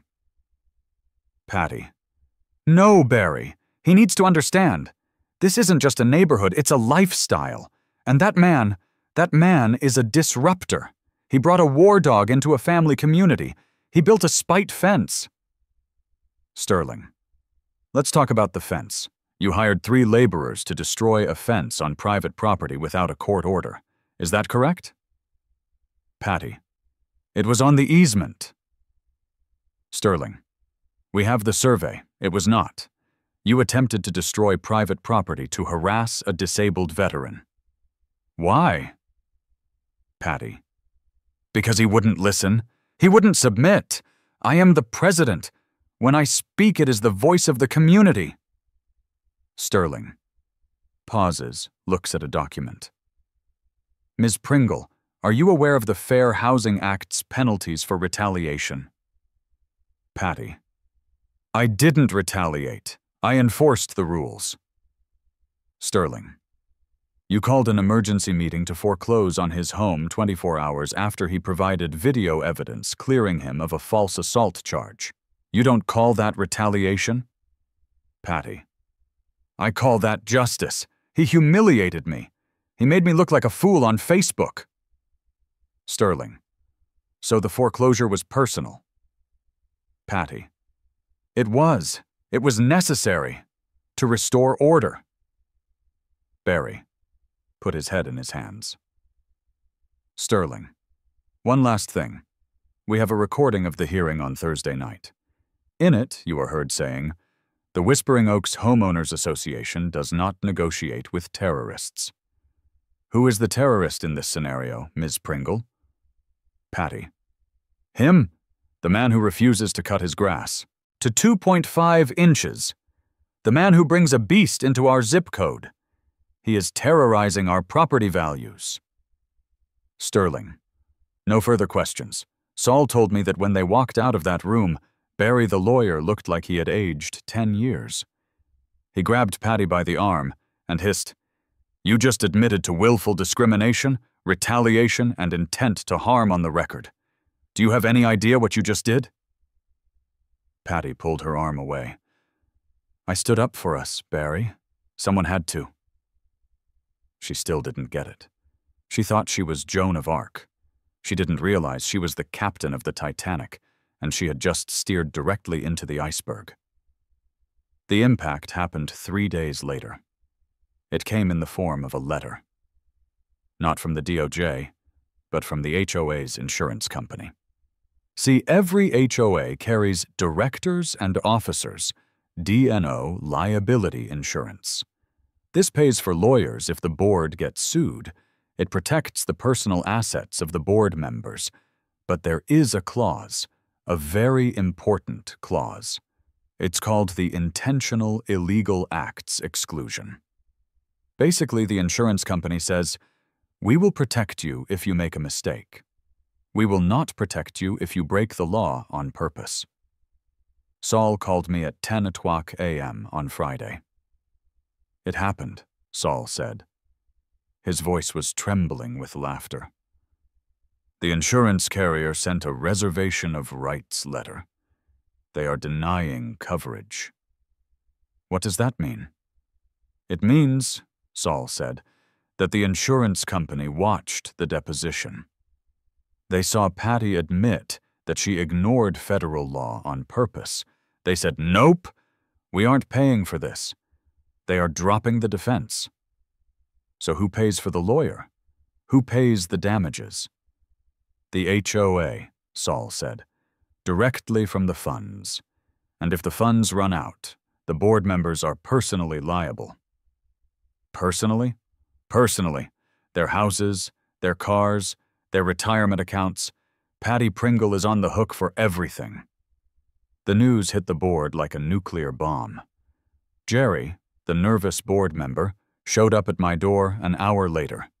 He looked like a man on the run. He was sweating. He was holding a fruit basket. "Mr. Last name," Jerry stammered, holding out the basket. "Mike. Can I call you Mike?" I looked at the basket. It had a pineapple in it. "What do you want, Jerry?" I just wanted to say that I never agreed with her," Jerry pleaded. "You know that, right? I was pressured. She's a bully. I voted yes because I was scared she'd come after me next. You voted to foreclose on my house, Jerry. I know, I'm sorry, I'm resigning. I sent my letter today, look. He pulled a crumpled paper from his pocket. I resigned. Please, tell your lawyer not to take my house. I have 2 kids in college. Jerry, I said, leaning against the doorframe. It's out of my hands. It's federal now. She lied to us, Jerry cried. She told us the insurance would cover everything. She said we were untouchable. Now they're saying we could lose everything. Bob resigned too. And Susan, everyone is quitting. It's just Patty left. Patty is all alone? She's locked in her house, Jerry whispered. She won't answer the door. I think she's shredding documents, but the feds already took the computer. I took the fruit basket. Thanks for the pineapple, Jerry. Good luck. I closed the door. I walked to the window. Across the street, Patty's house was dark. The curtains were drawn tight. Her golf cart sat in the driveway, looking forlorn. The Queen was in her castle, but the walls were crumbling. The DOJ didn't just want a settlement. They wanted an example. They expedited the case. Because Patty had admitted everything on tape, there was no need for a long trial. It was a summary judgment motion. The judge, a federal judge who had zero patience for suburban tyranny, issued a preliminary ruling. Immediate injunction. The HOA was ordered to cease all fines and harassment of me and Atlas immediately. Monitor appointed. The court appointed a third-party monitor to take over the HOA's operations. Patty was stripped of her powers instantly. Damages. Hearing. A date was set to determine how much money the HOA and Patty owed me. But before we could even get to the damages hearing, the HOA collapsed. With 4 board members resigning, the association had no leadership. The management company, seeing the writing on the wall, terminated their contract. The bank froze the HOA's accounts pending the lawsuit. The neighborhood fell into chaos. The trash wasn't picked up. The HOA paid for private waste removal. The streetlights flickered out. The landscaping crew stopped coming. And everyone knew who was to blame. It wasn't me. On Saturday morning, a handwritten sign appeared on the community message board near the entrance. Due to the illegal actions of Patricia Pringle, the HOA is insolvent. Trash service suspended. The mob formed quickly. I was in my backyard playing fetch with Atlas when I heard the shouting. I walked to the front gate. A group of about 30 neighbors had gathered on Patty's lawn. They weren't holding pitchforks, but they were holding trash bags. "Come out, Patty!" someone yelled. "You owe us for the trash pickup! You bankrupt the neighborhood! Come out!" I watched from behind my fence. It was a revolution. The peasants had stormed the palace. Patty's front door opened a crack. She peeked out. She looked terrifying. Her hair was unkempt. She was wearing a bathrobe. She looked like a deposed dictator. "Get off my property!" she screamed. "I will fine you all. Trespassing. Bylaw 14. "There is no Bylaw 14 anymore, Patty," a neighbor shouted back. "There is no board. You destroyed it." "I was protecting you," she shrieked. "I was saving the aesthetic." "You cost us our liability insurance," another neighbor yelled. "My realtor told me I can't sell my house because the HOA is under federal investigation. You tanked our property values." That was the magic phrase. Property values. In the suburbs, that is the holy grail. You can insult someone's mother, but don't touch their zestimate. Patty slammed the door. The crowd threw the trash bags onto her lawn. A pile of white plastic garbage bags began to grow on her pristine, manicured grass. It was poetic justice. The woman who obsessed over cleanliness was now buried in the neighborhood's refuse. I went back inside. I poured a coffee. I petted Atlas. "You hear that, buddy?" I asked him. Atlas thumped his tail. "That," I said, "is the sound of victory." But the financial hammer hadn't even dropped yet. That was coming next. And when it hit, it wouldn't just be trash bags on the lawn. It would be a crater where the HOA's bank account used to be. The wheels of justice grind slow, but the cash register of justice rings loud. 3 months after the trash bag revolution, I sat in a courtroom. It wasn't the small, wood-paneled room of the local county court. It was the federal district court in Alexandria. The ceilings were high, the flags were big, and the judge looked like he ate gravel for breakfast. We were there for the damages hearing. The liability phase was over. The judge had already ruled that the Whispering Oaks HOA had violated the Fair Housing Act, the ADA, and probably the Geneva Convention, if you looked hard enough. Now the only question was, how much was this going to cost them? Patty Pringle was there. She looked diminished. The floral blazer was gone, replaced by a somber gray cardigan. She sat at the defendant's table alone. No high-priced insurance lawyer, just a court-appointed trustee who was technically representing the now bankrupt HOA, and Patty representing herself because she couldn't afford private counsel anymore. Saul stood up. He didn't shout. He didn't pace. He just walked to the podium and laid a spreadsheet on the judge's bench. "Your Honor," Saul said, "the plaintiff seeks compensatory damages for emotional distress, loss of enjoyment of property, and harassment. We seek punitive damages to punish the willful and malicious conduct of the defendant, and, as provided by statute, we seek full reimbursement of legal fees." The judge, Judge Holloway, put on his reading glasses. He looked at the numbers. He looked at Patty. "Ms. Pringle," the judge said, "do you have any assets to declare on behalf of the association?" Patty stood up. Her hands were shaking. "Your Honor, the association has $12,000 in the reserve fund. That's all. We need that for the pool maintenance." Judge Holloway stared at her. "Ms. Pringle, the pool is the least of your concerns. You are facing a judgment that exceeds your total assets by a factor of 40. He banged his gavel. The sound echoed like a gunshot.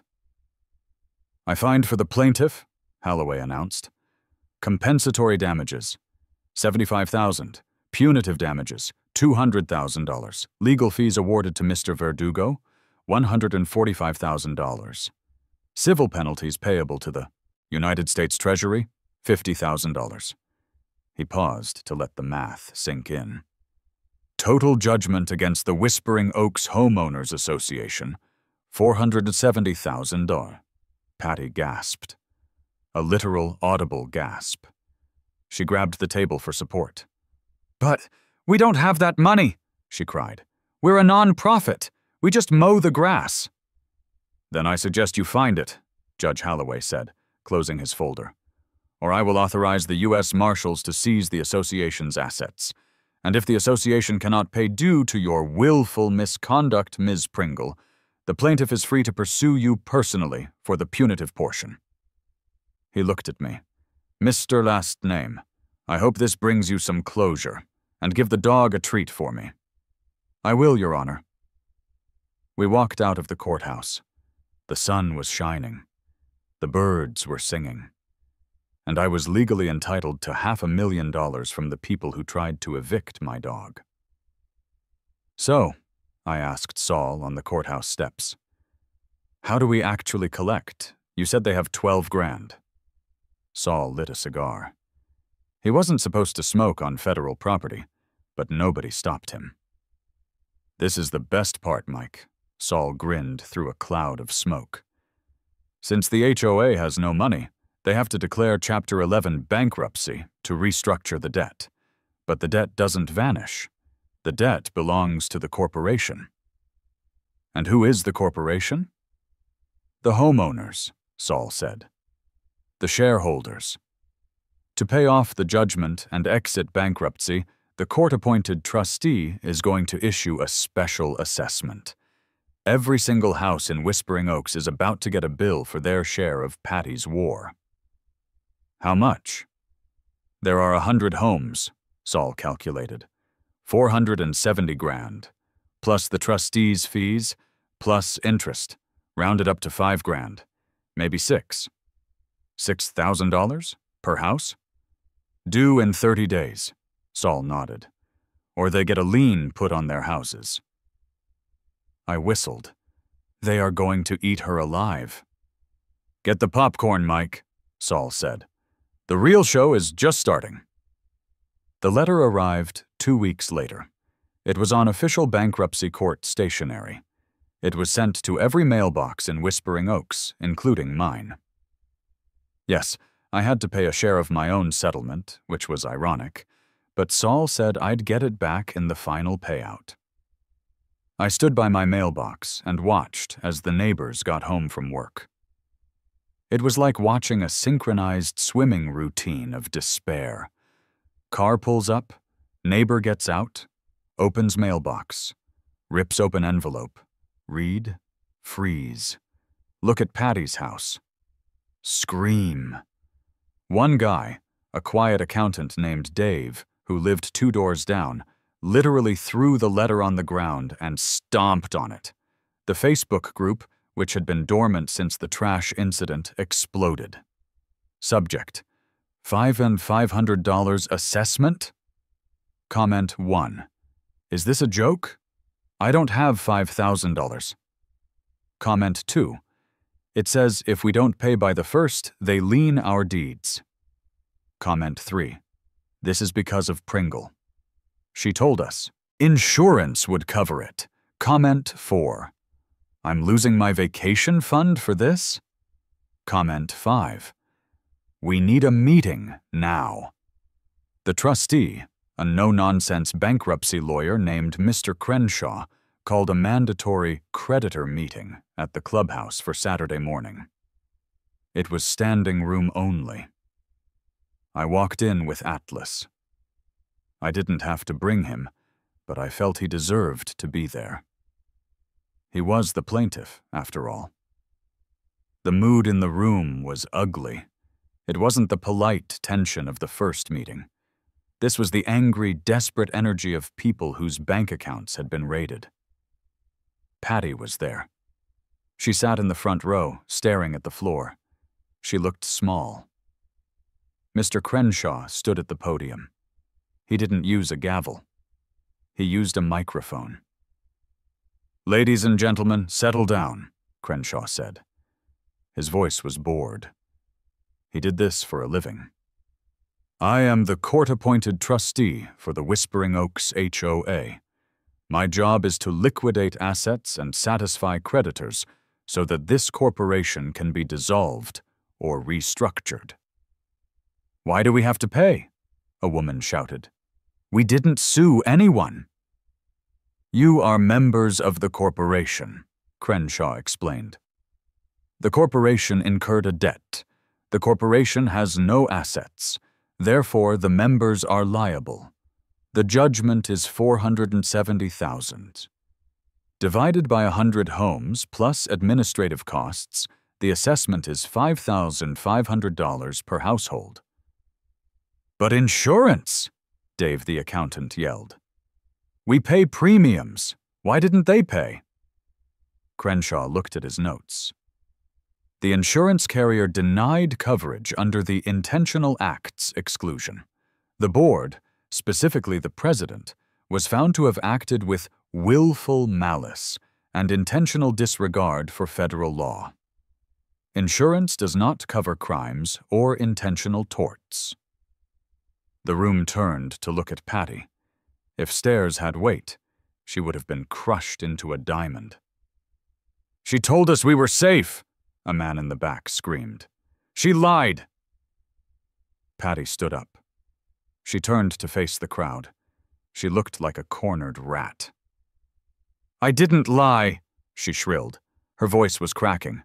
"I was fighting for our standards, for our property values. If I hadn't fought him," she pointed a shaking finger at me, "our neighborhood would have gone to the dogs. Literally." "You cost me $5,000, Dave yelled, walking toward her. "I don't care about the damn dog, I care about my kid's tuition." "It's his fault," Patty screamed, pointing at me again. "He's the one who sued. Blame him. He's the greedy one." The room went quiet. They looked at me. I stood up. I was holding Atlas's leash. I looked calm. I felt calm. "I didn't want to sue," I said. My voice carried easily in the silent room. "I asked for a reasonable accommodation. I sent an email. Patty denied it. I built a fence. Patty tried to tear it down. I offered a settlement. I offered to pay the fines if she just let me be. Do you remember what she did with that settlement offer?" I looked at Jerry, the former board member. "Jerry," I said, "tell them what she did with the settlement offer." Jerry stood up. He looked at Patty, then at the crowd. "She ripped it up," Jerry said softly. "He offered to drop it. She ripped it up and said, she said, 'We don't negotiate with terrorists.'" A murmur of disbelief went through the crowd. She called a resident a terrorist? She could have settled for zero? "Wait," I said. "I have something else." I pulled out my phone. I connected it to the clubhouse Bluetooth speaker system. I had paired it earlier while waiting. Preparation is key. "This is from the deposition," I said. "This is why your insurance didn't pay." I hit play. Patty's voice boomed through the speakers, tinny but clear. "Sterling. So the foreclosure was personal?" Patty. "It was. It was necessary to restore order." Sterling. "So you admit you ignored the Fair Housing Act because you didn't like the resident?" Patty. "I am the president. When I speak, it is the voice of the community." I paused the recording. "She admitted it," I said. "She told the feds she was doing it in your name. She said she was the voice of the community. So now the community gets the bill." I sat down. The anger in the room shifted. It physically shifted. It moved away from me, away from the situation, and focused entirely, like a laser beam, on Patricia Pringle. "You!" a woman in the front row hissed. "You did this on purpose!" I, Patty stammered. "Resign!" someone shouted. "She already resigned!" Dave yelled. "We need to sue her!" "Yes!" the crowd roared. "Make her pay!" Mr. Crenshaw cleared his throat. "Actually," he said into the microphone, "that is an option. The association can file a cross-claim against Ms. Pringle for breach of fiduciary duty. If successful, we can attach her personal assets to pay the judgment." The room went silent again. The implication hung in the air. They could pay the $5,500, or they could take Patty's house. "Do it," Dave said. "Sue her." "Seconded," the woman yelled. "All in favor?" Crenshaw asked, looking slightly amused. Every hand in the room went up, even Jerry's. Patty looked around. She saw her friends, her neighbors, the people she had bullied for 20 years. There wasn't a single friendly face. She collapsed back into her chair and put her face in her hands. The meeting ended. I walked out with Atlas. Neighbors who used to cross the street to avoid me now gave me nods of respect. Some even reached out to pet Atlas. "Good dog," Dave mumbled as he walked past me. "He's cheaper than a lawyer." The fallout was swift and brutal. The trustee filed the lawsuit against Patty personally. Because the judgment was so clear-cut, and because her actions were so obviously outside the scope of her authority, her corporate shield didn't exist. She was personally liable for the $470,000. She didn't have $470,000. She was a retiree on a fixed income. Her only asset was her house. The pristine, two-story colonial with the perfect lawn and the president parking spot. She put it on the market 2 weeks later. But here is the final twist of the knife. The coup de grace. Because of the special assessment and the ongoing bankruptcy litigation, nobody wanted to buy a house in Whispering Oaks.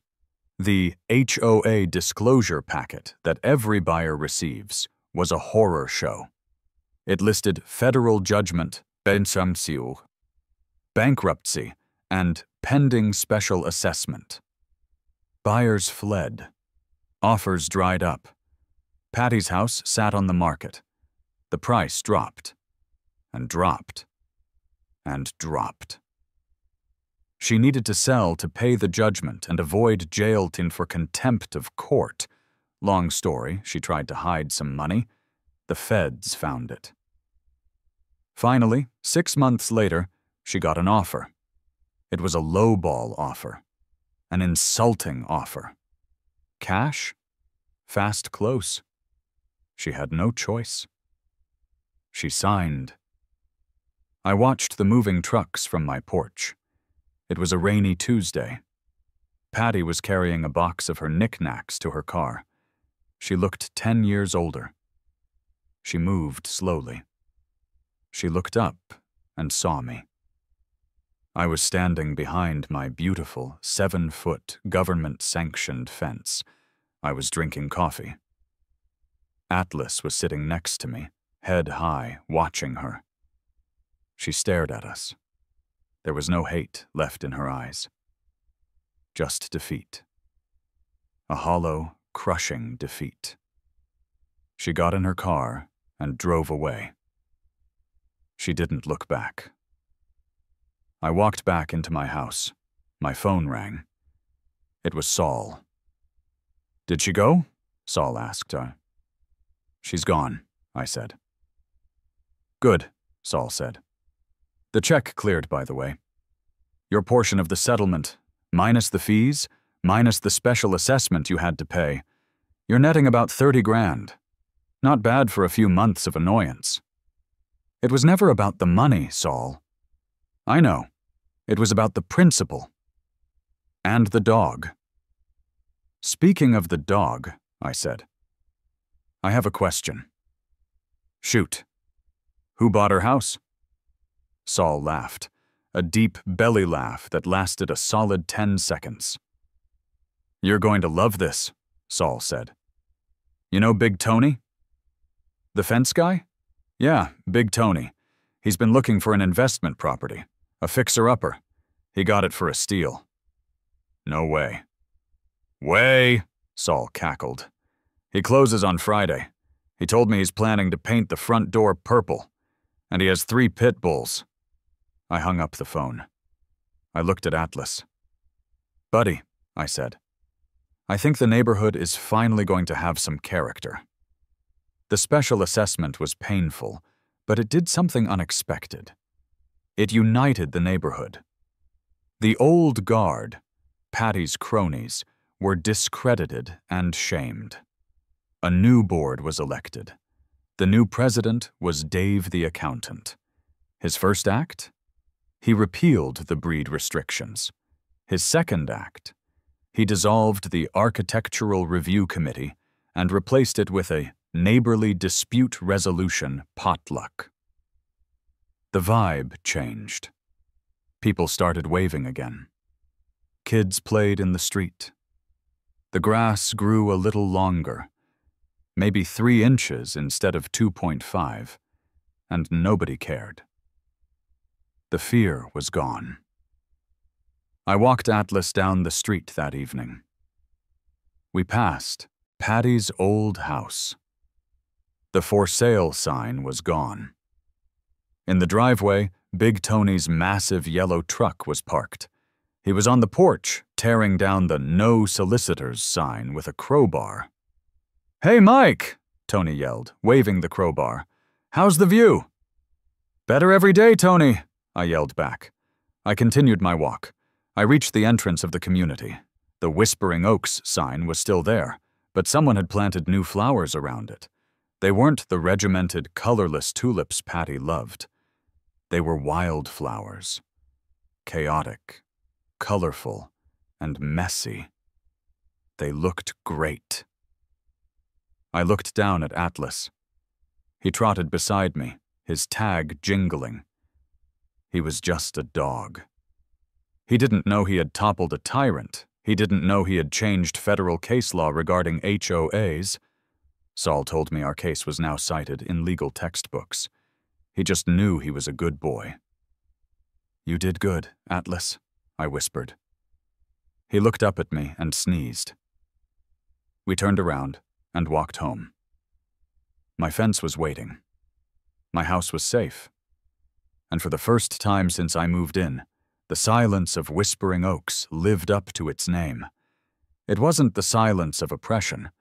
It was the silence of peace.